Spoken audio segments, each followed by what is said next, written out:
Hello and welcome to another episode of TPA Talks. My name is Elliot Keck and today we're joined by the broadcaster Kevin O'Sullivan and the commentator Emma Webb, and we're going to be talking about Woke Whitewall and the diversity industry that's taken over the public sector. If you're interested in these issues and you want to push back against diversity agenda in the public sector, please sign the petition on our website at taxpayersalliance.com. Now on to the show.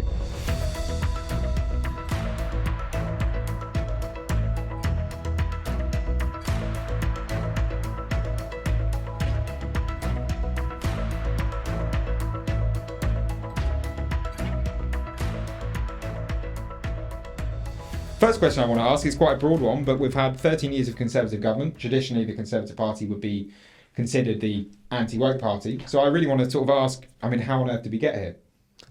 Well, I would say this is one of the great failings of this Tory administration. Right from the start, from Cameron, and then, of course, the likes of Johnson, Theresa May.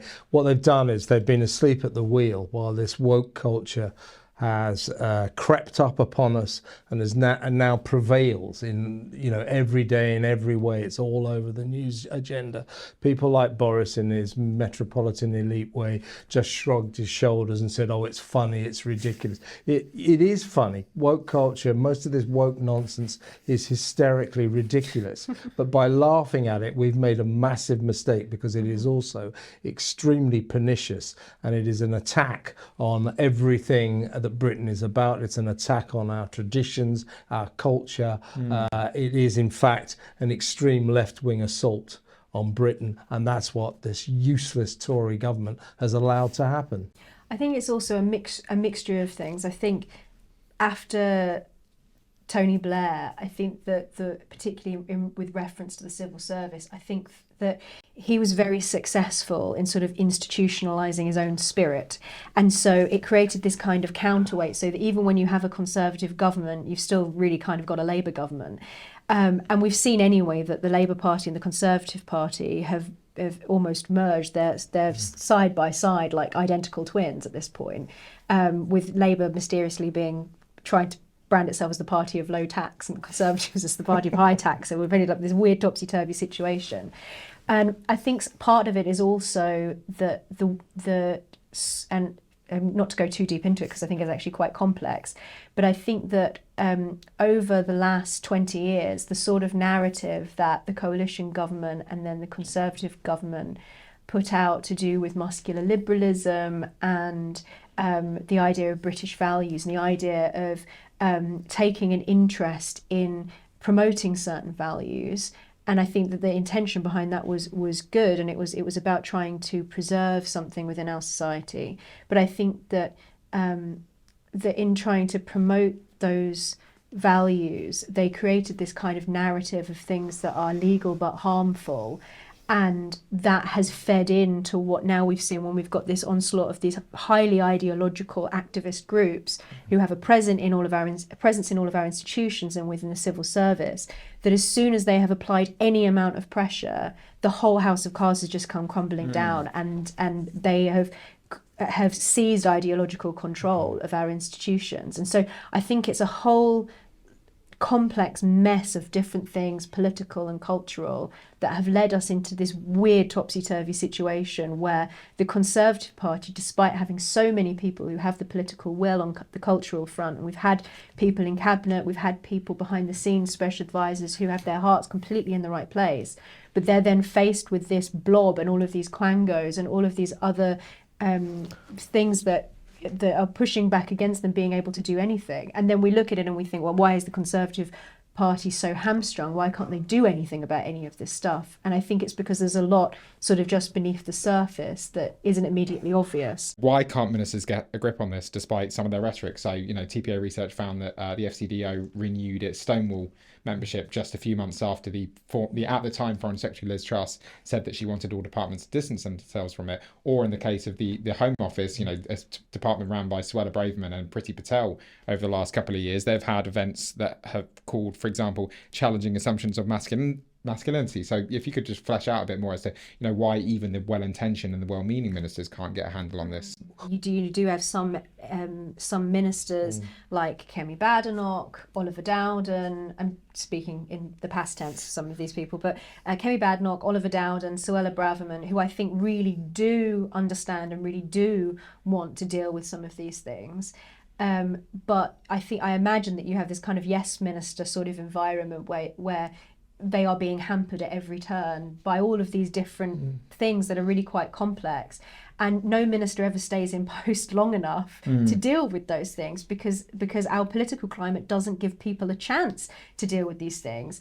And you can have all the will in the world as an individual minister, but if the overall political will of the party is not behind you, you're not going to be able to solve those problems. And so Suella Braverman has said for a long time that we need to get out of the EHRC, and that's the only way to deal with the migrant situation.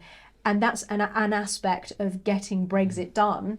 But she can't really reasonably do anything about it because every single time she's being hampered, even going back months and months to the border force refusing to do their job. So I think that a lot of the politicians, when you do get lucky enough to have a politician rise to the top of the party who actually does get it, they are being hamstrung by lots of people who either don't want to do their jobs or want to try and thwart the will of an elected politician. To play the devil's advocate, to be the representative of the diversity industry just for a moment, or to try to be, we often say at the Taxpayers Alliance that the public sector should follow some of the things that the private sector does. That actually many of the methods and the strategies and all the rest of it that the private sector employ should be copied by the public sector. Well, the diversity agenda has very much taken over a lot of the private sector as well. Certainly, big corporations use many of the same, whether it's the training schemes or all the rest of it. Is there a case that if the private sector is doing it, why shouldn't the public sector? Well, if the private sector wants to do it, it's up to it. I'm a taxpayer. I haven't got nothing to do with private companies. I would suggest that these private companies that pour so many millions of pounds into diversity and welfare schemes, they're now proposing that if you're getting divorced, you get an extended period of leave. I would suggest that they sort of started thinking about themselves and decided that they were not welfare charities, but they're companies trying to make profits. And they shouldn't be wasting loads of money on diversity, but that's up to them. But when it comes to Whitehall, civil servants, that's up to us, or it ought to be up to us. They are wasting fortunes on this. And when what is it, the Ministry of Defence alone has got 44 diversity officers. There's 180 across 9 departments. And they're all earning sort of 50, 60, 70, 80,000 pounds a year. The head of diversity at the MOD gets 110,000 pounds a year. But we don't have enough money to pay the nurses. Staff of 44. That is more than an army brigadier earns in charge of 800 soldiers. The sort of kind of breathtaking insanity of this. It's just shocking. And yet we're trapped in this cycle of madness, this wokery that is gripping everyone. And the sickness, if you like, is the same in the civil servant as it is in the private sector, and it's the scourge of corporate virtue signalling. Companies, civil service departments, in the MOD they call the diversity department, protecting the protectors. As if some pen pusher that goes into the MOD, and sort of fills in forms all day is somehow protecting me. Of course, they don't go into work anyway, do they? So sad. But it's just mad. And as Emma just said, if you go to the NHS, they've got 800 diversity officers, many of whom are on 90,000, and you could just get rid of every single one of them and give all the money to the nurses and the ambulance drivers. Hey, 2 birds with 1 stone. But will they do that? No. What they're doing right now is advertising for £1 million more jobs in diversity. £1 million worth of diversity jobs they are currently advertising for. So the insanity gets worse and worse and worse, and this government's not going to stick up to it. I couldn't possibly agree more. And I think that when it comes to the private sector, you would hope that the market would deal with it. Sure. And you would hope that it would be a case of go woke, go broke. But unfortunately, you have ESG, environment, social governance, that is really fiddling the market so that these companies are compelled to do these things that are not in the interest of their customers, not in any way compatible with free market economics. And then, as you were saying, Kevin, I completely agree. In the public sector, if that's taxpayer money, the market isn't going to deal with that. The only way that you can deal with that is through political pressure, and it's not just with respect to diversity and inclusion and all of that kind of thing. It's in so many areas of the public sector.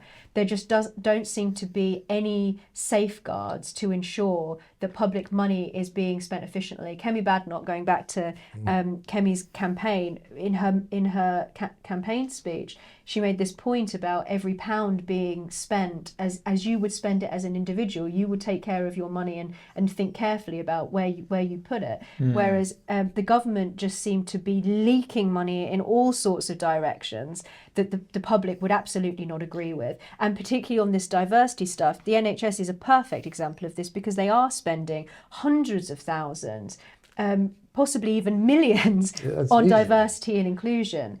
And it's the nurses and the porters and the people who are working on the front line who are suffering in terms of their own salaries and therefore striking. And that money is just simply not being used efficiently. So the market can't deal with that problem. It's not public money, it's our money. It's go taxpayer woke, money. not broke is not an option for taxpayers. Exactly. And I think that, that we're constantly being asked by workers in these sectors, in the public sector, to give more and more and more taxpayer money, but that taxpayer money is coming directly from the pockets of other people who are also struggling, and that, frankly, in my opinion, is not a very neighbourly attitude to have. But what we should be doing is focusing on reforming the way that public money is being spent. But unfortunately, as Kevin was saying, so much of this money is being wasted on all of these non-jobs in diversity and inclusion, and all of these training programs where they bring in external contractors to tell people that they're racist and teach them about white resentment. That's just not a good use of public money. We've literally got people dying because the NHS isn't working efficiently. That's not because of a lack of public funding. That's because that money's not being used correctly. And also the other thing about diversity is that, frankly, personally, I don't see the need for these specialists working within organisations just to promote diversity and inclusivity. I'm not even sure what they both mean, to be honest with you. But need some training. But no, I don't. I really don't.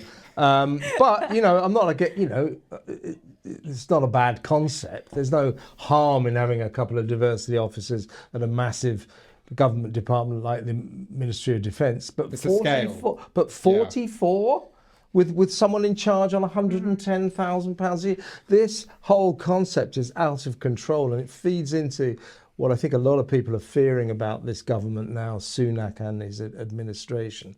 It's like they're messing around on the tiny tip of an iceberg, and this nonsense is going on on their watch. And you never heard Johnson say anything about, my God, we got too many diversity officers. You never hear Sunak talk about it, and yet it is a serious, pernicious problem. And just to touch on this, so you mentioned we've spoken a little bit about how prevalent this is across the public sector, not just Whitehall, but the NHS. Just to bring up the Equality Act, which says that a public authority must, in the exercise of its functions, have due regard to the need to eliminate discrimination, harassment, victimisation, and any other conduct that is prohibited by or under this Act. Are public sector bodies not just following the law when they hire diversity officers and they have these teams, or do you think that there's a way for them to follow those requirements in the Equality Act without massive teams devoted to this one specific programme? You could adhere to the Equalities Act, but by the way, when you hear those kind of clauses in the Equalities Act, you think, well, maybe we should look at the Equalities Act. It's a charter for wokery, isn't it? But you can adhere to that law very easily with a department of 3 in the Ministry of Defence. Shall we say in all of the NHS, 75, 100, don't need 800. So whatever the intention of the Equalities Act is, there's no doubt that the way things are going, the government is kind of taking it and running a mile with it, going way beyond what is required to worship at the altar of kind of all-consuming diversity and inclusivity. And by the way, I'd like one day just to find out what the hell these people do all day. And what do they do? Day in the What do life they of an do? NHS Be diverse, be inclusive. Go on, be diverse. You know, I mean, be nice to other people. Yes. The daily routine of an Can I have my NHS diversity 110,000, officer is something please? that I'd like to watch. Yeah, I mean, yeah. When you create a statutory duty, you create a whole industry around it, and that's something And that an is expensive inevitably industry. going to it's inevitably something that's going to balloon. It's going to create jobs, and also it has created a whole industry of it, because you have these people who are doing gender studies degrees, and they're doing these something studies degrees that creates all of these graduates who then need to go on to find jobs. And it's a bit like the Soviets sort of employing one person to dig a hole and the other person to fill it in. And then you just end up with monumental amounts of money being wasted. It's the whole thing is well, firstly, I just think it's a completely false economy. But it's outrageous. I mean, in terms of public money, I mean, you might as well, the money they spend on diversity, you might as well take it and put it down a hole and set fire to it. I mean, it is just literally money down the drain. It's ridiculous. Also, importantly, I think that when it comes to enforcing or supporting the Equality Act, the implementation of the Equality Act, what you've actually seen is that you get these external contractors that come in from certain organisations that I will not name, who then misrepresent the Equality Act, particularly on things to do with sex and gender, and they misrepresent the Equality Act so that organisations, whether they're in the private sector or the public sector, then take certain steps that actually undermine the Equality Act, because they're undermining sex-based rights in the name of gender-based rights, and those things are in conflict with each other. So there's no reason to believe that the rights that are laid out in the Equality Act, or the sorts of things that are being taught by external contractors, or even possibly by diversity officers, who knows, that those rights are not competing. There's the idea of intersectionality implies that having all of these different interest groups, that all of them intersect in some way that aligns with each other, rather than sometimes being in conflict with one another. And so actually, I think sometimes what you end up is with this situation where this industry that has been created is actually undermining the piece of legislation that created the industry in the first place. Yeah, Jacob Rees-Mogg said that jobs in diversity and inclusivity were woke jobs created by the woke for the woke. And it is now, the wokery is now a sort of self-fulfilling industry that is being fueled from all sides. And to go back to the essential point of why Sunak and his predecessors are so disastrous when it comes to this, is they've never, Cameron, May, Johnson, him, never showed any resolve in standing up to this. Only 2 weeks ago, I think it was, Rishi Sunak, yawn, announced that he was going to appoint a woke czar. A czar who's going to stand up to all of this. Well, I was free speech czar. Yeah. Well, that's all. Are you in the running for this? Yeah, definitely. Put your CV. Well, for 110 grand a year, I'm open to offers. But so this is Rishi for you, a task force, a SAR here, a task force there. But over the years, the government has never showed any resolve whatsoever when it came to wokery. It has buckled every single time. And if you look at the universities, routinely over the last 20 years, the government, the police have allowed the law to be broken on campuses when they ban people from making speeches. That's against the law. And yet the government has routinely allowed it, these outrageous assaults on free speech. That's actually why I think that the appointment of a free speech czar is a really good idea, because this appointment is part of the proposed legislation, the Higher Education Free Speech Bill, and that includes appointing this free speech czar to the Office for Students, giving students and faculty the ability to report to the Office for Students and issue fines when a university does something like that, does no platform someone or infringes on their academic freedom or freedom of speech. And by appointing this free speech czar, what it does is it actually tips the balance of power and that's the idea, is that it would essentially tip the balance of power in favour of people, because it undermines the whole purpose of a higher education institution if people can't express themselves freely. So it's a sad state of affairs, but we're now in a situation where the only way to ensure that universities actually function with their intended purpose is to introduce a piece of legislation and appoint a free speech czar, just to ensure that people are able to express themselves freely in those educational settings. So I actually think that's necessary. I don't think that is the same as this sort of penchant that politicians have for setting up task forces and reviews, even the Home Office review into this diversity training, that that's just, I think, a case of kicking the can down the road and then burying a problem in the long grass, to mix loads of metaphors together. Whereas I do think that this piece of legislation is really important. But again, as sort of saying earlier, on one hand, the Conservative Party giveth and the Conservative Party taketh away. At the same time, and they're actually, while we're having this conversation, preparing for debate on the online safety bill. The online safety bill simultaneously threatens freedom of speech. So it swings and roundabouts. One sort of final question, I suppose, before we go on to a bit of a quick fire round on a few issues, is, and one that I think we possibly find quite difficult sometimes, which is how the arts should be funded in a world where the wokes have taken over the cultural institutions, because the UK does have an enormous treasure trove of cultural heritage and cultural riches that it's not necessarily a bad thing to use taxpayers' money to support. But the problem is many of these institutions set up to defend these this cultural heritage, whether it's the Tate Britain or the other different museums, then get taken over by some of the very sort of groups that we've been talking about. So how do you fund the arts, or should you fund the arts in a world such as this one? Well, to an extent, I think it's healthy that a government contributes to the arts. The art of a nation is the heart of a nation, as it were. The government should not sort of turn its back on the arts. The government should help wherever it can and put money into it.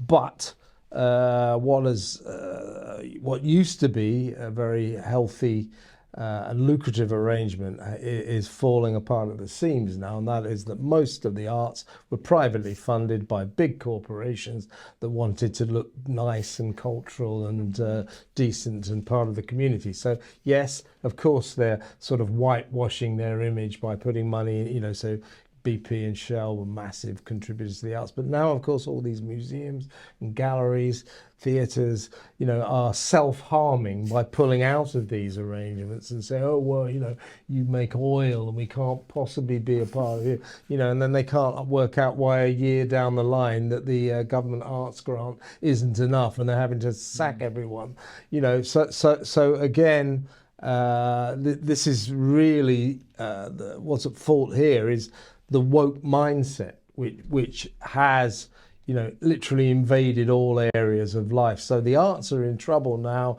because the curators of galleries, museums, theatres all want to virtue signal and say we don't take dirty money. Yes, but you do go out of business. Once again, I tell you, we are so many areas trapped in a swirling mass of madness. I think it's a really difficult question, and the Common Sense Society, the organisation I run the UK branch of, cares deeply about the arts and about beauty and about these sorts of issues.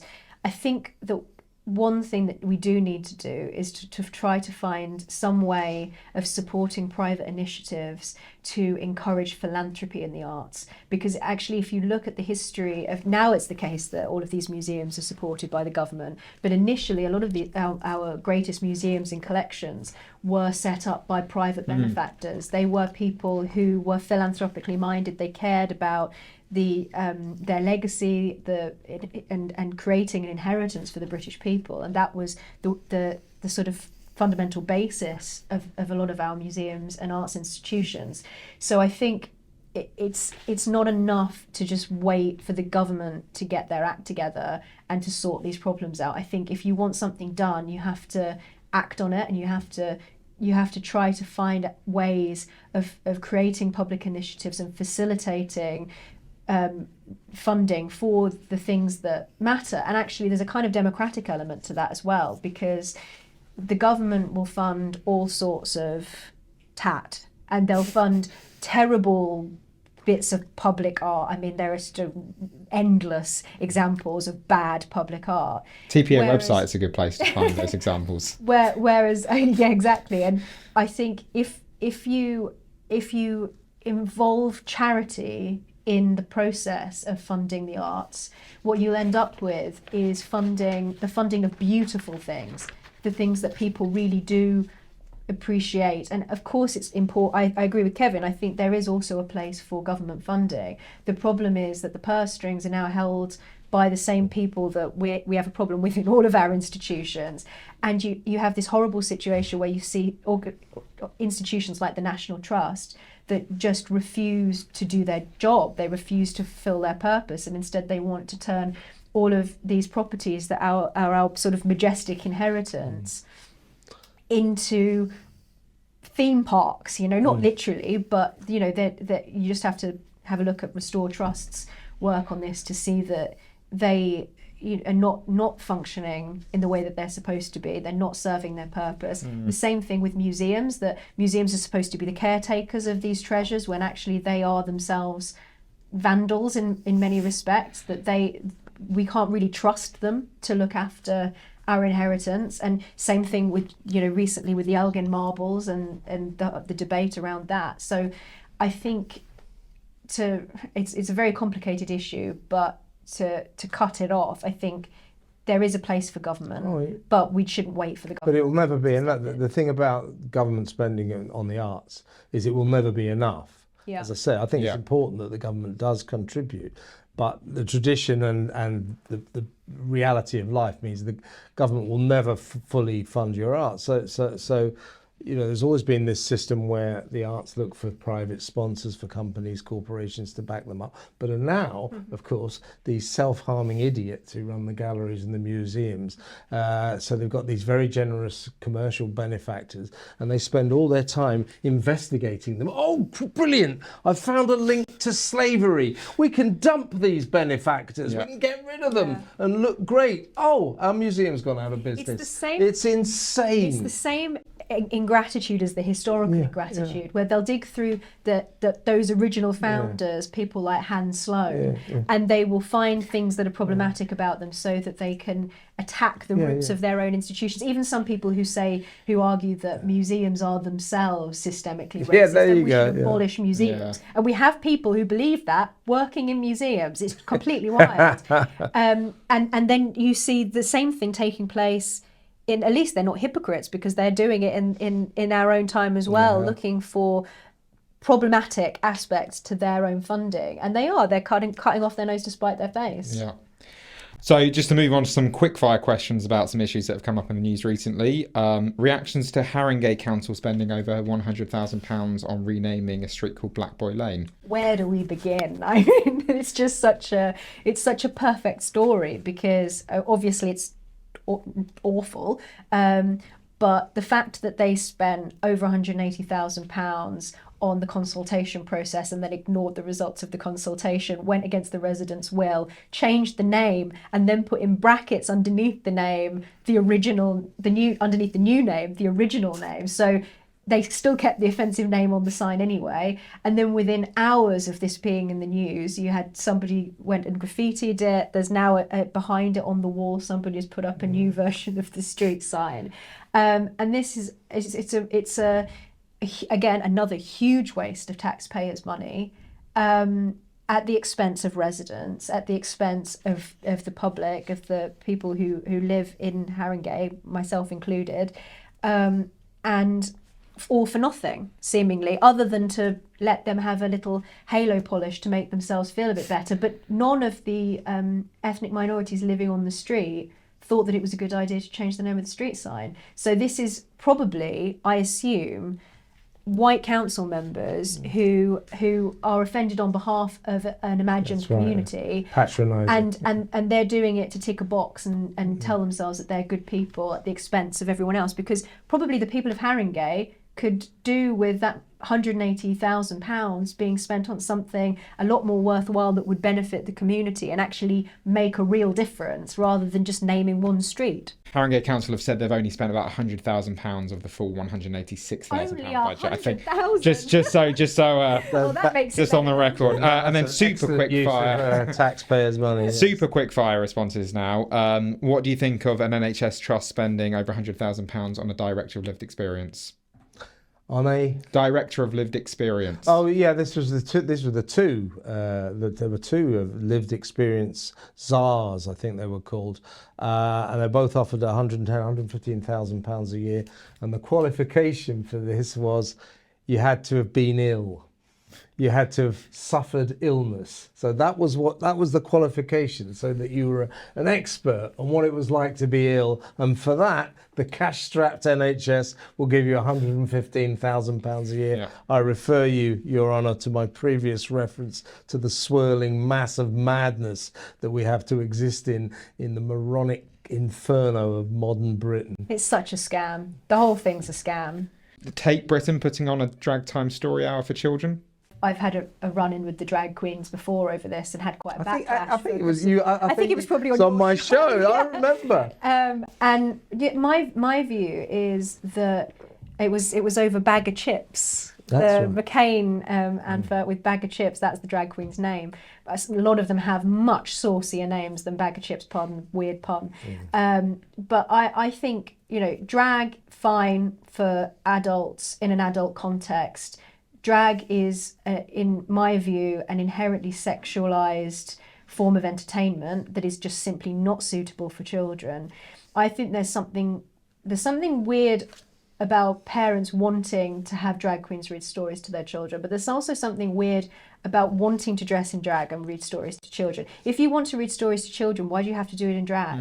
It seems to me to be a very strange thing. I think it's tied up in a lot of the politics around it. Again, it's kind of instrumentalized thing.